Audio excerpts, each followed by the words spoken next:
Hi, my name is Jim McCord, and I am part of the support crew for Nick Ashill.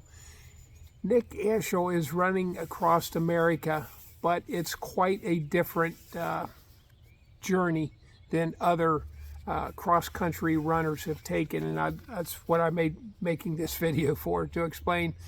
Nick is the most inspirational human being I have ever met, and I am blessed to be part of his support crew, as is Paul Wheeler, who's with us. Paul's from the UK. Paul feels exactly like I do. Nick started his journey on May 14th of 2017, about 5 years ago, just a little over 5 years ago, in Santa Monica, California, running for pulmonary fibrosis, which his mother died of. He was running just like a lot of other runners. There's been between 300 and 400 runners, men and women, who have ran or walked across America, some for causes, some not, but Nick was doing it for pulmonary fibrosis.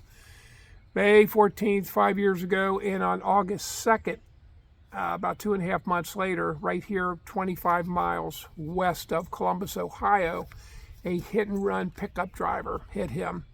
No one saw it except Nick. Nick saw him coming. The guy was at 2 lanes over. Nick said he made eye contact with him. Everything was great. Nick was over on the shoulder. Nick was not on the road. And at the very last second, the driver intentionally swerved over and hit Nick. No one else saw it but Nick. Nick got thrown into the ditch. Fortunately, about 50 minutes later, he was found. He was on the phone with his wife at that time. If he had not been on the phone, they would not have found him in time. He would have bled out. But anyway, they did find him about 50 minutes later. The police estimate that a hit-and-run pickup truck was going about 60 miles an hour. Nick was flown to Wexner OSU Hospital in Columbus, Ohio State University Wexner Hospital, in a helicopter, where he stayed 4 months and had 14 operations, including all on his right side, rebuilding his hip, his leg, all the way down.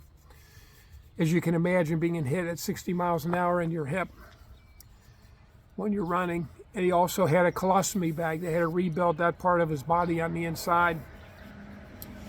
Anyway, that was 4 months in the hospital at Wexner, and then he flew back to, he's a marketing professor. He was working in Dubai at the time. He flew back, I think he flew back to his family in New Zealand. Nick is from New Zealand, where he proceeded to have 2 more operations.